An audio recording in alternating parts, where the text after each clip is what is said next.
כשהייתי קטן, הדברים היו הרבה יותר ברורים. כשהגננת שאלה יום אחד, מה אתם רוצים להיות כשתהיו גדולים? רפי קם ואמר, אני רוצה להיות טייס. סיגל חשבה קצת ואמרה, אני רוצה להיות רופאה. שלומי אמר, אולי צייר?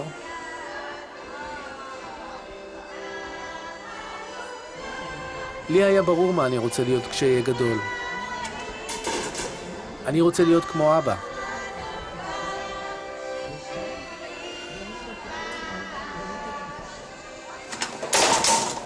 זו עולה שלישית מתוך 7 פעולות. 8 קנים, מכופפים את הקנים, אחר כך מעגלים אותה.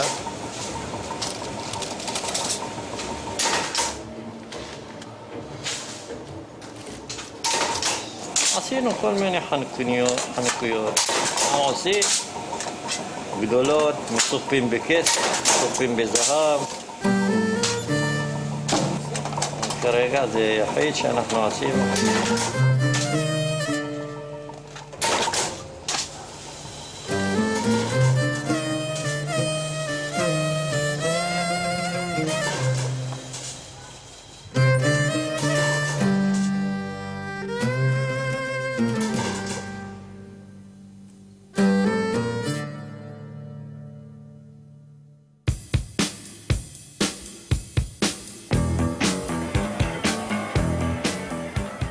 כשגדלתי, כבר לא רציתי להיות כמו אבא.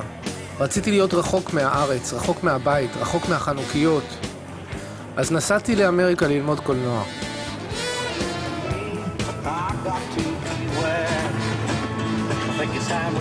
בבקשה, אתה כל הזמן מצלם את האף התרנגולי שלי. זאת החברה שלי גליה. הכרנו לפני 2 ועכשיו עברנו לגור יחד. הכל היה טוב עד שבא יום אחד סדאם.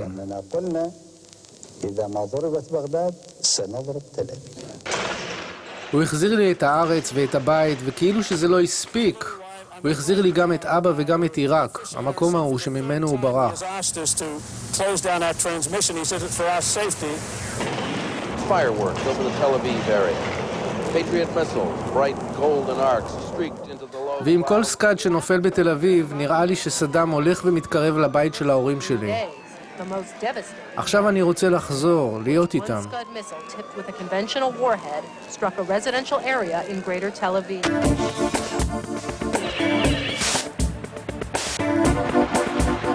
כשתותחי המלחמה נרגעים, אחותי הקטנה מוצאת זמן להתחתן. אני אורז מזוודה ובא לארץ.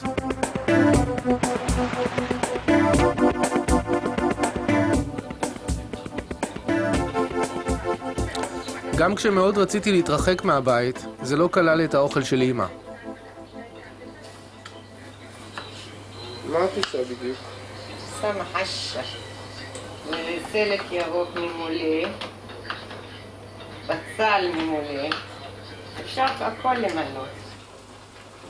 אמא שלי יודעת למלא הכל. אפילו את החסך שלי מחוויות הסקאדים. בטלוויזיה הראו לנו איך שהם שולחים את הסקאד. ואז מתחילה צפירה תכף. אם זה קרוב, אז שומעים אותו. נגיד באבא הלל, הוא הרס שם שורה של בתים. והבית שלנו הזדעזע, ממש החדר רעד. וזה היה באמת רגע מאוד מפחיד.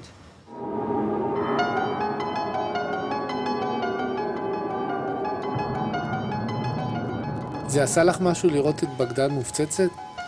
תראה, זה באיזשהו מקום מסקרן, כי זה מקום שנולדת בו, ובכל זאת גדלת שם איזה 11 שנה, אז כן. ואבא, איך הוא הרגיש כשהוא ראה ככה את בגדד? אני לא יודעת. תראה, אבא שלך הוא, את הילדות שלו מעיראק הוא מחק. אתה יודע מה זה למחוק?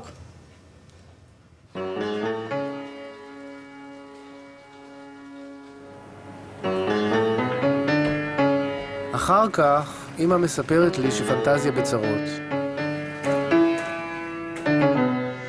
פנטזיה זה מפעל החנוכיות המשפחתי שלנו.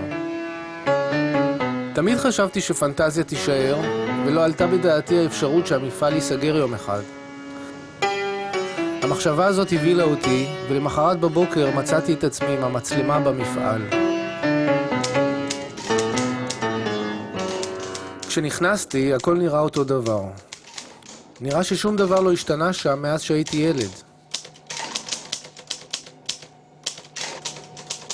עזרא, האח האמצעי, הוא המשווק. פעם היה לו יותר קל כשפנטזיה שלטה בשוק העולמי. זה כדורי, האח הבכור, וזה אבא שלי, האח הצעיר. הם אחראים על כל שאר העבודות במפעל, אבל מעולם הם לא דיברו על העבודה שלהם. חשבתי שאולי עכשיו הם ידברו. אני לא מעוניין שאני אחשף. זהו, נקודה. אני לא יכול להסביר לך. זה כאילו שאתה עובד בבית הפרטי שלך ואתה לא רוצה לגלות מה שלכלוך הבית. בשביל מה לנו? באמת תרד מזה, דוקי. אני אומר לבקוח איתה, אני לא רוצים לחסר. וואלה חושקי. עוד כאלה הם? כאלה שמתי אחד אחורה. אבא נרגע רק כשאני יוצא לצלם את ההכנות לחתונה. שם לא צריך לדבר על פנטזיה, ולא על דברים אחרים שאף פעם הוא לא דיבר עליהם.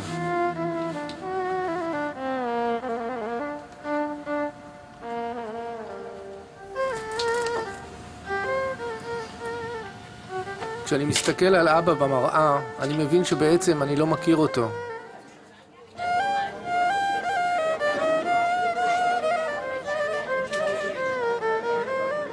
אבא נראה מאושר כמו שלא ראיתי אותו אף פעם. השמחה שלו מושלמת. ביתו מתחתנת עם בן משפחת צחייק, משפחה הזכורה לטוב מבגדד.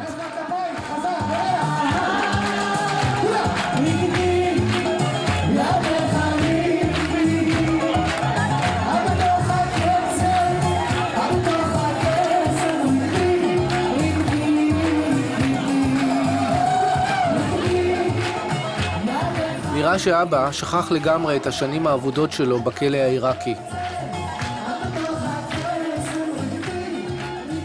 הנקודה הזו שהוא היה בבית סוהר 5 שנים, והוא כנראה סבל מאוד. זה לא נותן לו לצאת מזה כל כך.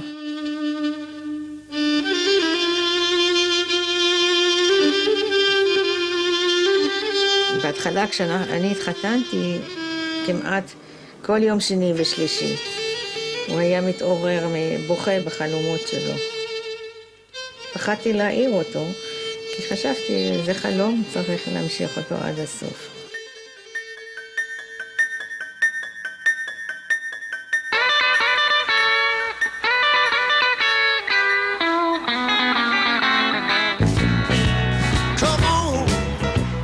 אני שמח לעזוב את הארץ עם כל השמחות שלה וכל הסיוטים שלה ולחזור לאמריקה.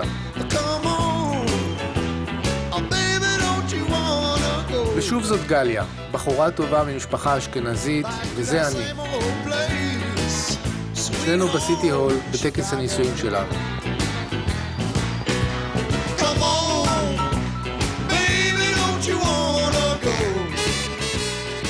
השמחה שלי הייתה מושלמת אם גליה הייתה מסכימה להישאר באמריקה. אבל כל הניסיונות שלי לא עוצרים אותה מלגרור אותי חזרה לארץ. עם רגלי הנוקשות ללא הפסק. יום שבת, אנחנו יומיים לפני הנסיעה.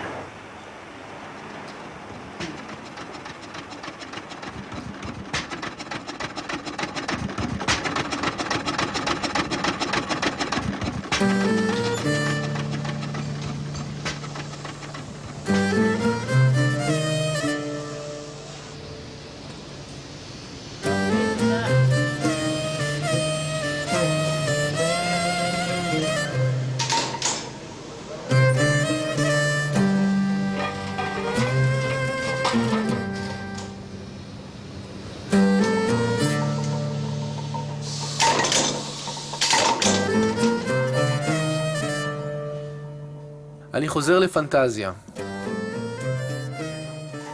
אני מנסה להכות פה איזה שורש. לבנות מחדש את הקשר שלי עם המקום. אבא מתעלם ממני, וכדורי נשאר די סקפטי. אתה רוצה לבוא לארץ, יש לך איזו מחשבה, איזה פרוגרם מתאים לארץ, משהו פרוגרם יפה. אז מה אתה עושה? סרטים, תשכח מהסרטים, פה זה לא עבודת סרטים, אין, מה אתה מפיק? על מה? על הטרומפלדור? כדורי צודק, מה שאני אעשה סרט על טרומפלדור? מה לו ולי? את הגיבורים שלי אצטרך לחפש במקום אחר. אין לנו, אנחנו עניים, ארץ של 3 מיליון, מה אתה חושב? עניים בכל. תבחר לך איזה נושא יהודי עיראק, משהו כזה, זה. אתה יכול למכור אותו, באמת למכור אותו.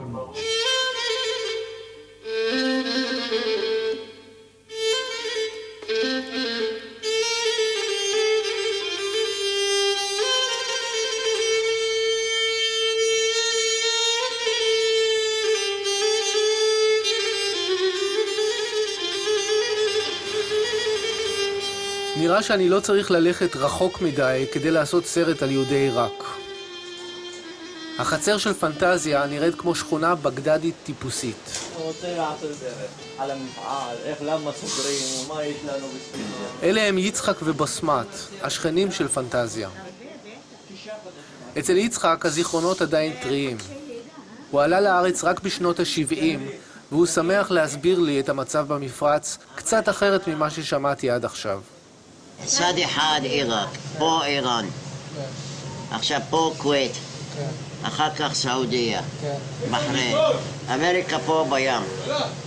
למה אמריקה לא גמרה על הסדאם?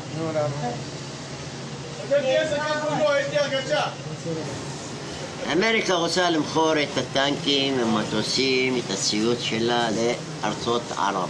אם תגמור על הסדאם, אז יגידו לאמריקה, תלכי ותצאי מפה. לא צריכים את זה שומר. הבנת אותי עכשיו מעניין? הסדאם זה כלב. כשאומרים לו שו, הוא הולך לבלוע את הכווית וסעודיה. אז אמריקה עושה לו שו. אמריקה עושה לו את זה. כן, אמריקה.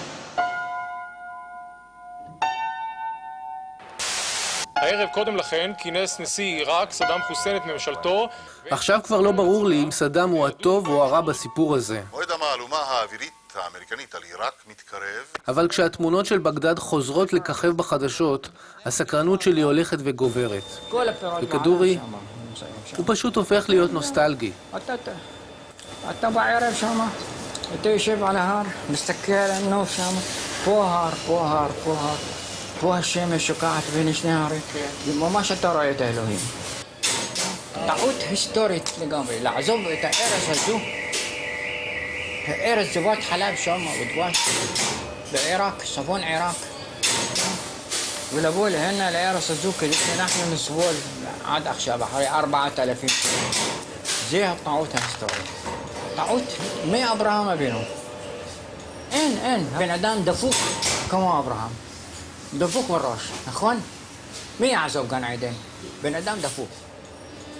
עזב את משפחתו וההורים שלו, בשביל מה? היה חי שם, היה מלך. האדמה נותנת לו, באופן אוטומטי. בא לארץ הזו פה. אין לו כלום.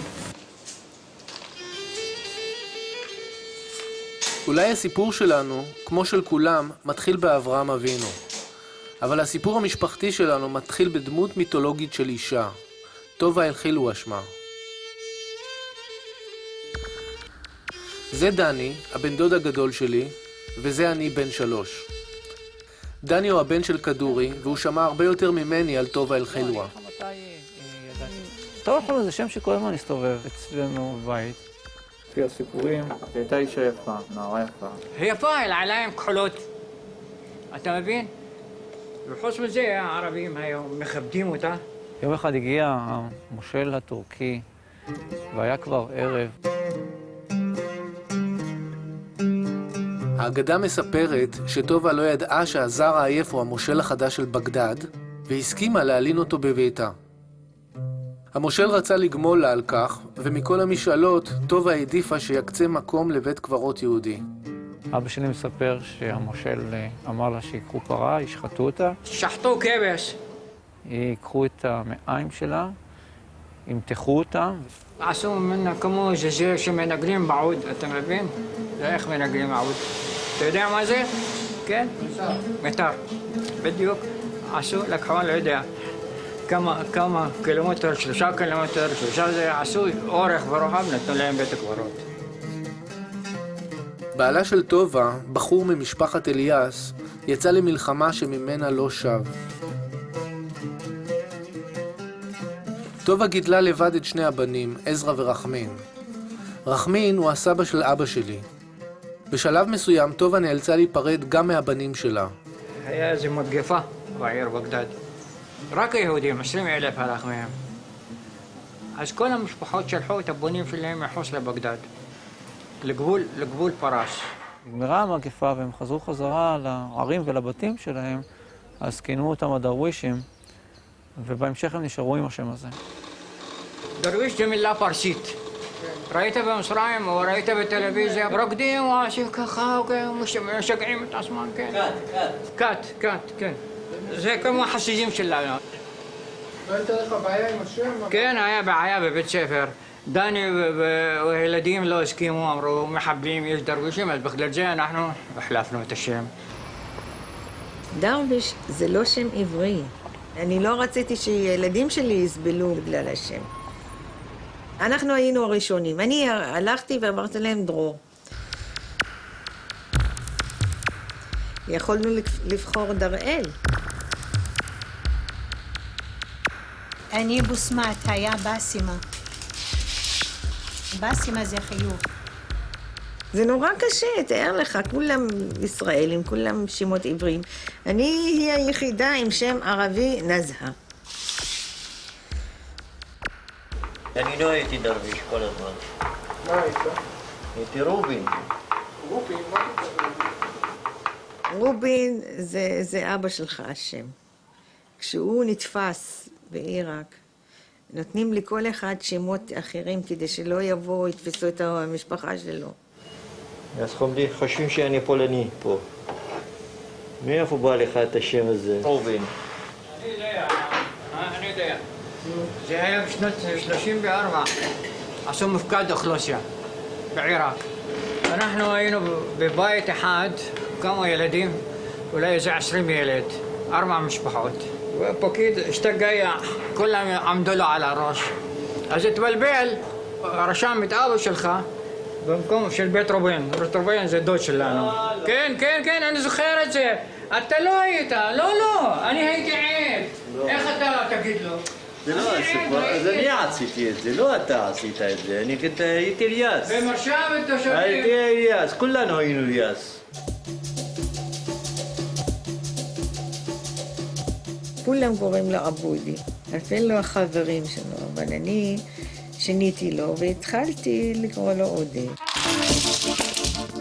אז מה היה לנו עד עכשיו? עבודי הפך לעובדיה שהפך לעודד. נזהת הפכה לדליה. דרוויש הפך לדרור. וצלח הפך לצדוק שהפך לדוקי. החלפת השמות גרמה לפעמים לבלבול. כך למשל אבא הוא עבודי בן אחיו, עובדיה בין חבריו הקרובים, ועודד עבור אשתי, גיסי ומס הכנסה. לחם מן הארץ. אמן. טיפה קצת צריך. מהר סבא לדיטאי. כן. ככה איתי. גם אחותי ובעלה מחליפים את שם המשפחה מצחייק לשם יותר ישראלי. זה עגבניה. גם אורז לבן. מה השם המשפחה שלכם בנות? יצחק. בן יצחק. אור. איזה שם יפה. גזר? לא, אני כבר לא. אז אולי כל ההחלפות שמות האלה בעצם בלבלו אותנו? יש בזה משהו. זה קצת מוגזם היה. אבל היה לי שם שבחרתי עוד מחוץ לארץ. אני אהבתי אותו, וזהו, אני מאוד שלמה עם זה.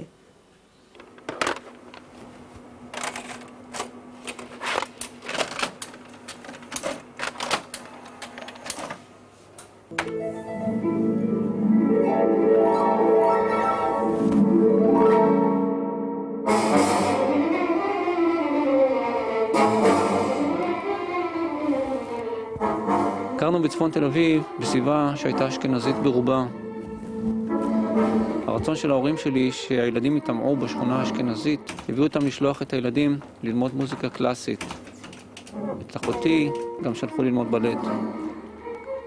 אני זוכר שהייתה לנו שכנה מלמטה, קראו לה נוני.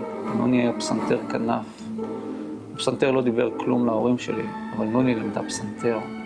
ומן הראוי שגם הדרווישים ילמדו פסנתר. ואז ההורים שלי החליטו שהם ירכשו פסנתר. ואני זוכר שבשנת 65, מיתון גדול בארץ, אין כסף לאכול, אבל ההורים החליטו פסנתר יהיה בבית, והילדים ילכו ללמוד פסנתר, לא פחות ולא יותר, אצל לבונטין. ומאז התחיל להסתובב אצלנו בבית, בנוסף לטלוויזיה המצרית, גם בטהובן וגם ברמס וגם שטראוס.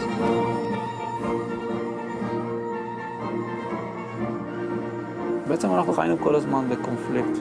מצד אחד אנחנו רצינו להיות חלק מהמשפחה, ועם אבא ואמא מאזינים לפריד אל-אטרש, אז למה שלא נשב ביחד איתם ונקשיב? אבל מצד שני, מה אמרו השכנים?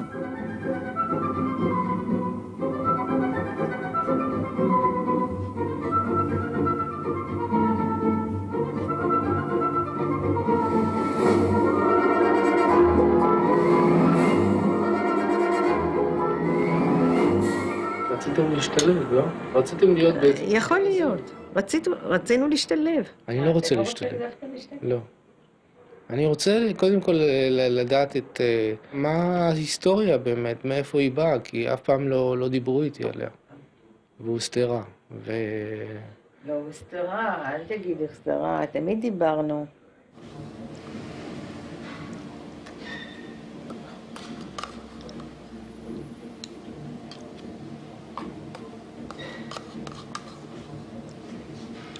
אצלנו במשפחה יש דברים שלא מדברים עליהם. על המאסר של אבא, אפילו כדורי לא מתלהב לדבר. אין לי זמן עכשיו, אל תבלבל לי את הראש. הזיכרון הראשון שלי של אבא שלך, אני חושב שזה בגיל 3 או 4, כשסבא סלח הלך לעולמו, אז היו מדליקים, לפני התפילה היו מדליקים הרבה נרות, ואבא שלך היה אוסף לי את כל הנרות אחר כך ובונה לי בובות משעבה. כן? כן. אני חושב שזה היה בגיל 3 או 4. מתי שמעת על הסיפור שלו? מהכלא? כל פעם שבתמונות הייתי רואה אותו עם מזיקים, אז הייתי שואל מה זה, אז אמרו לו, ישב בבית סוהר. מעבר לזה אף אחד לא רצה לדבר, לא סבתא ולא אבא שלי, בית סוהר, שרשרות. לא נותנים לו לצאת. כנראה שהוא עשה איזשהו משהו פלילי. הנרות הללו אנו מדליקים, הנרות הללו אנו מדליקים, על הניסים ועל הנפלאות ועל התשועות ועל המלחמות. זאת חנוכיה, דגם מאוד מאוד ישן. פה יש חנוכיה מודרנית, שהיא גם בנר וגם בשמן. עכשיו, ספרי תורה. זה שלהם בלבד, בלעדי. זה הספרדי. זה אשכנזי. וזה פעם קראנו סיפולות, לא? אני יודעת מה שקראנו לזה.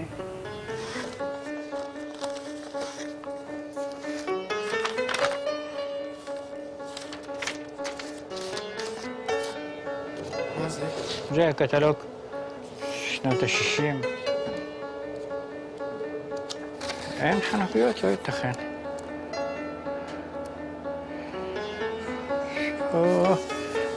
קודם, ישנים. פעם הגענו איזה 20 פעל. 20? כן, 20 פעל. אפילו בערב שבת באנו פה. אתה זוכר? כן, לא, כן. אתה זה ילד קטן. היית ילד קטן, כן. אתה זוכר? למה היה לנו משלוח? כן. ביום הראשון ולא הספקנו. לא מספיקים. לפני חנוכה. לפני חנוכה, כן, למה? צריכים משלוח, האונייה נוסעת, אז צריכים להספיק.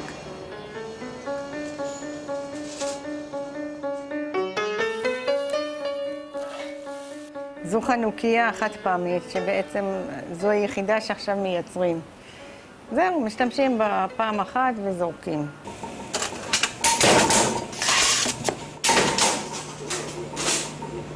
החנוכיה הזו 42 שנה. אני סרטטתי את זה במשך 10 דקות ולא היה לי שום מושג בזה.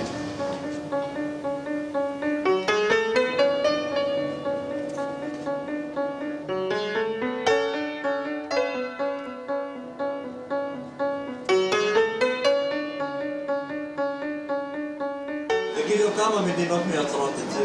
קודם כל הונג קונג, תאילנד, סין, 4 מדינות, קוריאה. עכשיו בשנה האחרונה זה סין. מה, לקחו את הדגם הזה כן, אותו דגם. לוקח מישהו באמריקה, הוא לוקח את הדגם, עושה אותו, מעתיק אותו, כן. למה? בגלל $5 גרוס, אז הוא משתלם להזמין שם, הוא לא מזמין מישראל. מה זאת אומרת? יותר זול.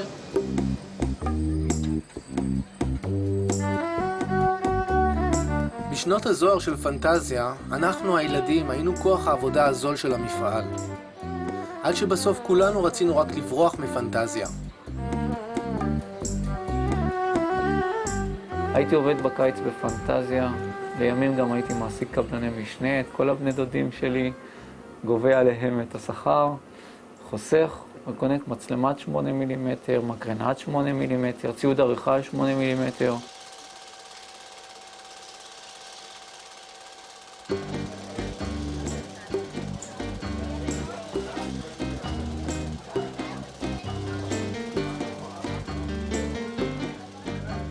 הפעם הראשונה שנתקלתי בסרטים זה היה ב-1962, שאבא שלי נסע לקפריסין לקנות טלוויזיה.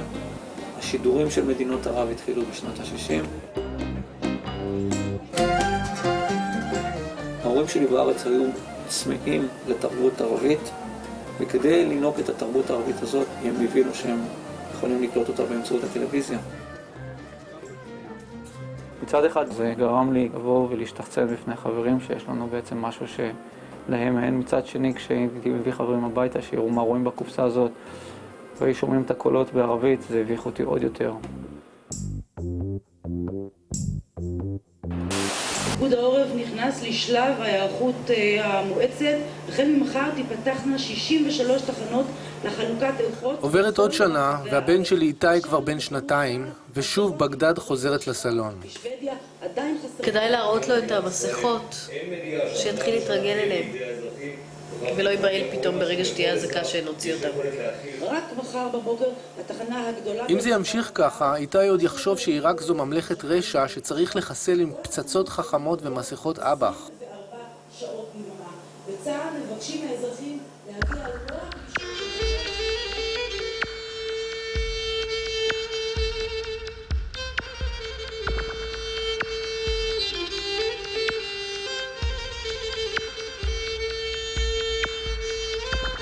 הכיתה שלנו היה 42 תלמיד, 12 יהודים, איזה 6 נוצרים ושאר ערבים. וערבים 2 מינים, סונה ושיעה. אחד שונא את השני. ואנחנו היינו באמצע. כן, באמצע. זה מכבד אותנו וזה מכבד אותנו. אבל למרות זאת, שניהם שונאים אותנו. כדורי מצליח לבלבל אותי. אני רוצה תשובה חד משמעית לשאלה. היה טוב ליהודים או רע ליהודים בעיראק? אני הולך אל יצחק, אבל הוא רק מבלבל אותי יותר. לנו קראו גיס חמישי. מה זאת אומרת? כן. אנחנו לא נאמנים למדינה. אתה רואה? זה פנקס של הביטוח לאומי. הפועל, לוקחים לו 10% מהמשכורת, ועשו שוויון, מישהו עובד 25 שנה, יצא, יכול לקבל פנסיה. כמו שוטר, כמו קצין, כמו פקיד ממשלה. לא כמו פה. הפקרות. עכשיו כל הזמן, הדיקטטור הזה, סדאם חוסיין, אין מה לגור שם. זה, הוא הרס את הכל. גם פה אותו דבר. מה יש פה הבדל בין שמה לשמה? אין. זה נקרא, זה דיקטטורי וזה דמוקרטי. בשם הדמוקרטיה, כן. בשם הדמוקרטיה, כובשים את הכל. والآن الرئيس الأمريكي بيل كلينتون address the nation.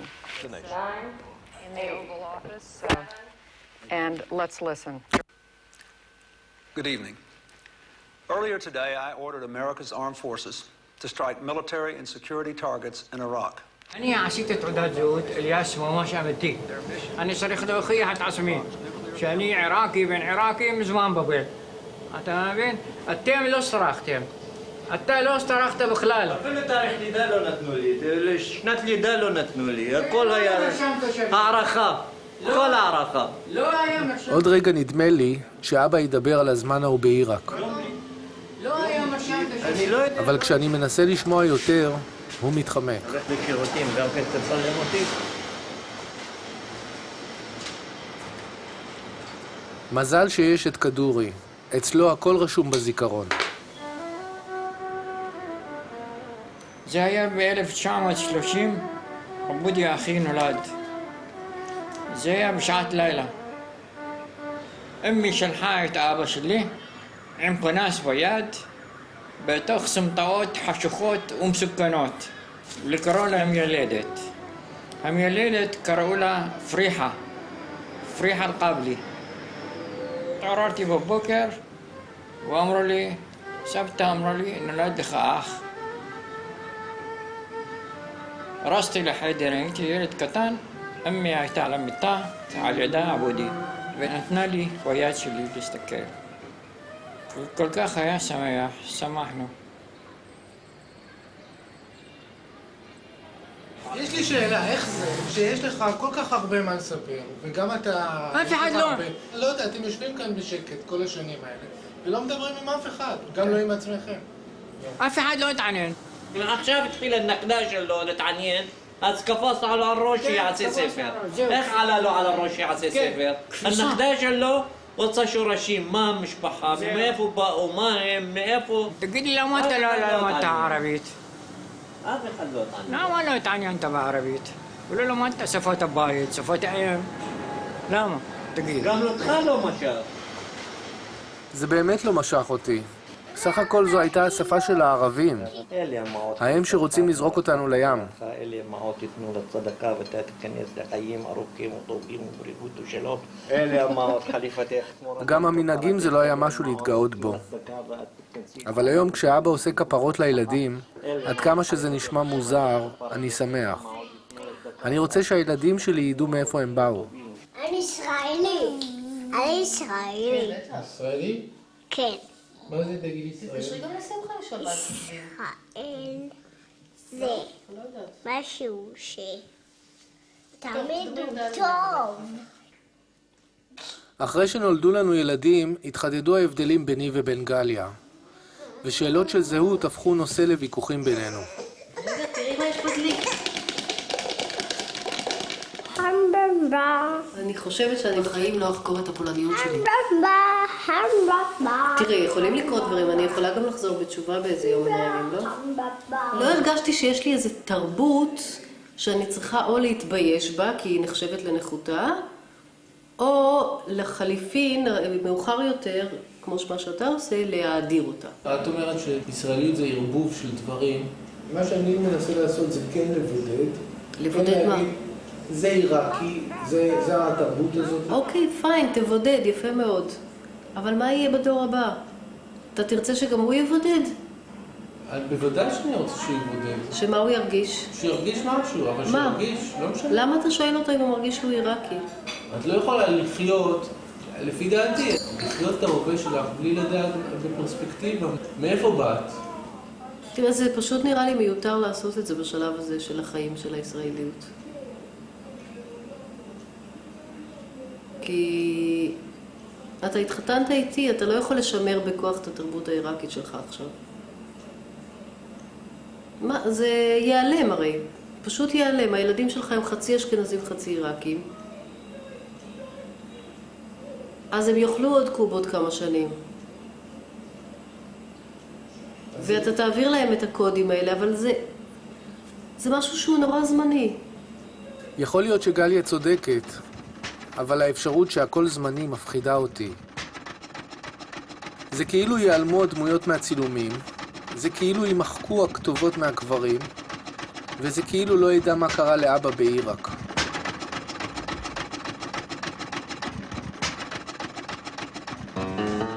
לפני שלא יישאר עוד דבר בפנטזיה, אני חוזר לצלם.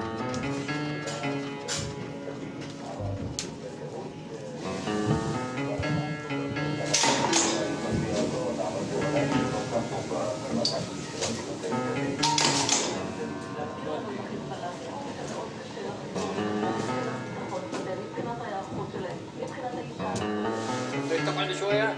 حط لي لك عاد أنا تريد آخذ بالإذاعة عشان تقعد؟ بس نحن هالكم صغار أنا ما 50 سنة مسبق. طعم يا حق حنوكا بوبولاري. יש לי עוד חודש? זהו. אני חייב לגמור את כל זה. זהו, גומר את הקריירה, זהו. רק יש כאלה, נכון? כן, יש כאלה. יש, כן. מה אתה מתכנן לעשות? הנה, לשבת הביתה. ללמוד. ללמוד? כן. מה? ללמוד, לשמוע הרצאות. מה שהפסדתי בחיים, אז הנה. יש כזה פרופיל כזה, פרופיל עם כאלה. אתה עושה זה גם? לא, אנחנו כבר לא עושים. השנה מה שיש לנו מוכרים וזה גמר את העניין. אתה מבין? לא עושים, השנה לא עשינו כלום. נראה עד סוף השנה מה לעשות. אם בא קונה לקנות את המפעל, גמרנו עם זה. אם הוא לא בא? אם לא בא, נראה. אחר כך נדבר, נשב ונדבר את בין האחים. תעביר את המפעל לבן שלך. לא, הם לא רוצים. הלך בכיוון אחר לגמרי. מה הוא נהיה רופא, עורך-דין? הוא עובד בטלוויזיה. מה הוא? עובד בטלוויזיה. טלוויזיה. הם תמיד רצו שהילדים ימשיכו בפנטזיה, אבל היום נראה לי שהם די מרוצים שזה לא קרה. סך הכל הם לא רצו שנפסיד משהו, ושחס וחלילה לא נהיה תרנגול הכפרות של הארץ המובטחת.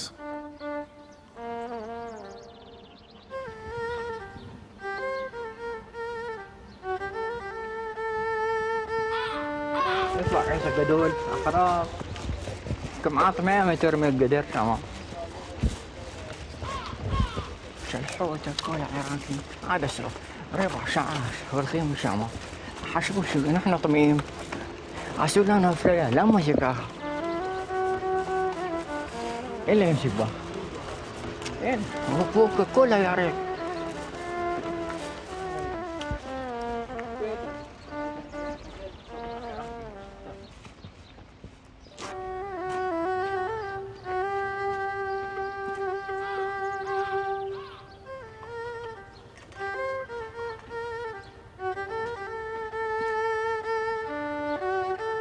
عين 70 ودالة 4 ب 70 ب 4 أبو شلي نخناس بدكون 100 من الدكون ونحن متلهبين صيانوت في كل من هاتشقعنا فون نتكلم بمخشولين هربين مخشولين لا أبو شلي عيلو أخ بفتح تكفى شما عيلو مشك عفوت أخ شلو رسال عصوت لطبا الاثنين كفورين نحن رجلين لشحط ترنقولات أنت ما بين وفوق بغارس لا شطاب ولا كلوم ولا تمساح عوف مش في كفور يخلصون بلي عوف ذيك الشيء معود ما يعصيم فوق مشترى مدينة إسرائيل بزمانه بمشترى رمضان كل أوتوبوس يبغى مفتح تكفى يعصر شمال عصير الشطير علينا معله بحبس ما يشتغل خبيان أسول لعبير بسار عفوت من مكان لمكان عسيم شوك شحور عراقي عسيم شوك شحور אז אבא שלי הוריד אותו, שוטר עמלו בו למשטרה. נכנס בדיכאון, אחרי שנתיים מת, נפטר. בכלל, האנטי-ציוני היה, התחיל להיות. אנטי-ציוני, בדיכאון.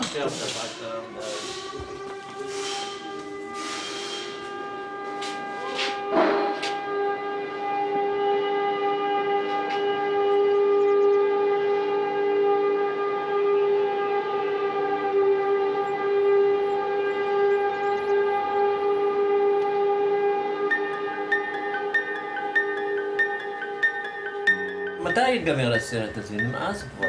כבר 8 שנים. אבא לא רוצה לדבר. אבל אתה יודע שהוא קמצן בדיבור.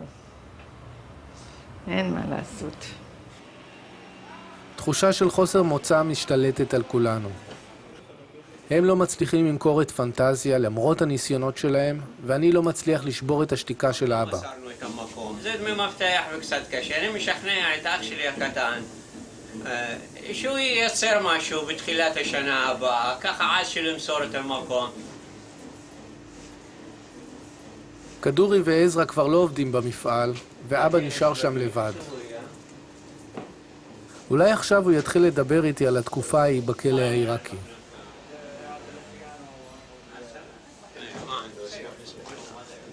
לא רוצה. מה החשש שלך? לא רוצה, אין לי שום חשש. אז מה? לא חשש, אני לא אתן. עצם ההתחלה שלך לא נכונה. גם אם התחלת בבית סוהר, מלבישים לו בשטויות ב4 שורות, גם זה רעיון לא טוב. תצמצם מה שיש וזהו זה. אל תתרחב יותר מדי. אבל אני צריך עוד. באמת אני מתפלא עליך, אל תתמקח איתי, די.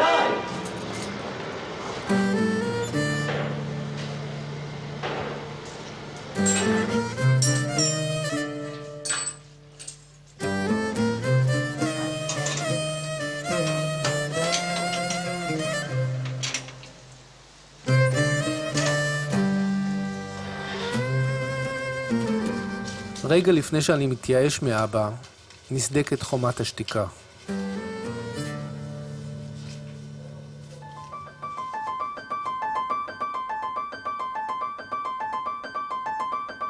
זה אבא, זה שמשון, וזה מנשה. כל שנה ברמדאן היה מגיע צלם לכלא בעקובה לצלם את האסירים. אחר כך היה מוכר את התמונות לבני המשפחה. זה מה שסיפר לי שמשון כשנתן לי את התמונות מהכלא. לא, גדולים מהפייר. 3 חברי התא הציוני ממשיכים להיפגש מאז כל שבוע. אנחנו משחקים ככה זה כבר 40 שנה. 30 עלינו ארסה. מיום שעלינו ארסה אבל כדאי שתדע שאנחנו שיחקנו בבית סוהר. עשינו משחקים ושיחקנו. בבית סוהר עשינו... מונופול וששבש עשינו. שטרנג' עשינו, הכל. בנייר ו... שחמח עשינו. וגיר וסבון. וגיר וסבון עשינו. עשינו הרבה משחקים באמת. עשינו, כן. אתם הכרתם לפני זה? איך הכרתם? אנחנו הכרנו מתי שהכירו אותנו אחד עם השני. אספו אותנו לנסיעה. בלתי לגלית. אנחנו שם הכרנו אחד את השני. לפני זה לא הכרנו. פריש. גלעד, איך קוראים לו? גלעד בא בן אדם שזה נפלנו בשבילו, גלעד ומשה עלייה. אלה שהם הפילו אותנו בפח, אלה שהיו אחראים בעלייה בעיראק עלינו. הלך ואמר להם, רבותיי, יש 7 בחורים, הנה באים עכשיו, בורחים לישראל, תפסו אותנו באמצע הגשר, סגרו אותנו צבא מפה ומפה, תפסו אותנו, אכלנו אותה. הייתה על שנה? כן, הייתה על שנה.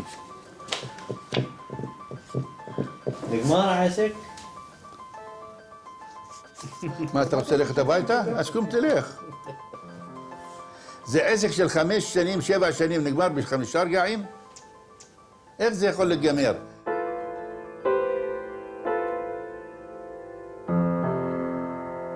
חקרו אותנו.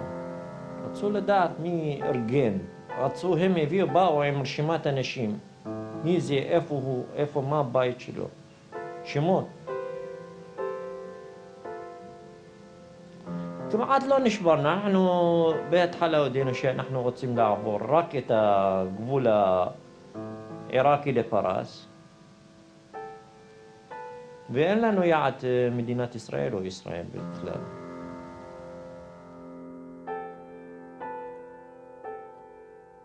איזה 15-20 בן אדם, כולם תפסו אותם, הלכו למשפט. עמדו ככה בשורה. אף אחד לא יכול לדבר. יאללה מנה להנה, מפה לשמה 2. מפה לשמה 3. אחד עומד וינصح. יאללה עמי ואני, יאללה אח القهوة תצא החוצה. זרק אותו. قالوا בנזונה תצא החוצה אתה. אמר לו, ואני וינסח עומד. תראה איזה קרקוש, איזה קרקוש, איזה בית משפט. היה משפט, המשפט דן אותנו 5 שנים, האשימו אותנו שאנחנו ציונים, שייכים לתנועה הציונית, רצינו לעבור את הגבול ולהצטרף לצבא הגנה לישראל. אתם בכל זאת ישבתם כל אחד 5 שנים במקום אחד. 5 שנים בעבודת פרך בכמה בית סוהר. בגדד עשינו, בלקוט הלכנו, לגרסלמן הלכנו, בעקובה הלכנו. אתה לא יכול לשמוע את זה? לא רוצה לשמוע. אפילו לא רוצה לשמוע. אני גם כן מנסה להתחמק. לא, אני בגלל זה שמרגיז אותי, אני רוצה לזכר תמיד מה שעבר עליי. אני מנסה. ואני להפך. אבל אני רוצה שהנכדים שלי וילדים שלי לוקחים נקמה. למי יכול נקמה? מהערבים. חלאס. כמה שיכולים לעשות יעשו. להכריז מלחמה. 2 יהודים דנו אותם למוות. אחד עורך דין ועוד אחד. היה יום קשה מאוד. הרי בבית המעצר ביצעו את הגזר דין שלהם בתלייה. עדיין אני זוכר את הקולות שנובעות מהחדר של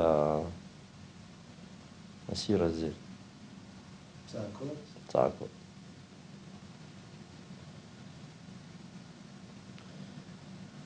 אחר כך במשך הזמן, אחרי 3 שנים, היה לי דבר הקשה ביותר, שהמשפחה וההורים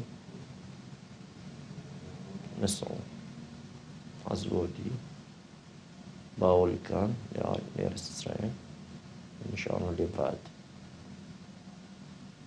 בן כמה היית אז? בן 20.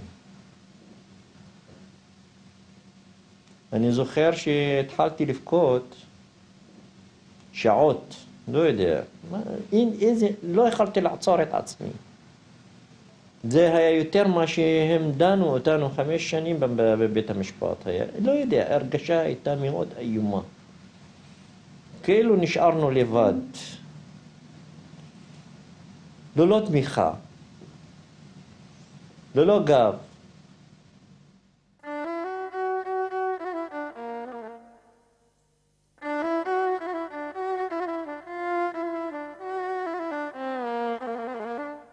שליח העלייה הלשין. למרות שהיה להם הרבה זמן לחשוב על זה, אף אחד לא יודע למה. המשפחה כולה עזבה להגשים את החלום הציוני, ואבא נשאר לבד. בלי משפחה ובלי חלום. אולי בגלל זה הוא שתק כל השנים, ואולי בגלל זה הוא לא האמין באף אחד. لا يسمح دخوله في العراق. ואסור לו להיכנס בתחום העיראק.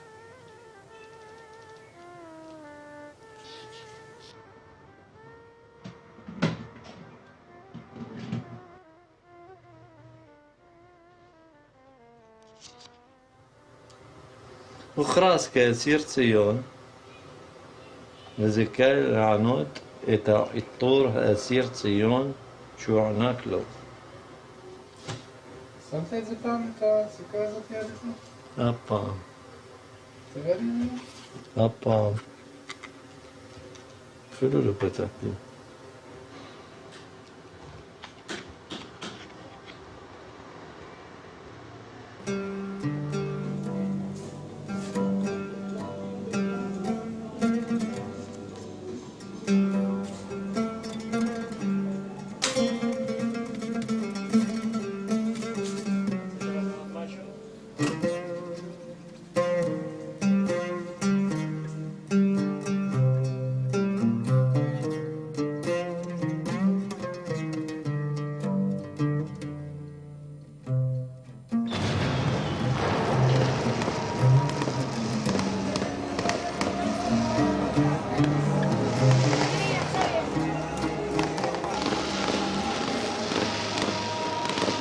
שנה עוברת ואנחנו עומדים על המרפסת, צופים מהצד בעוד חגיגה של עצמאות.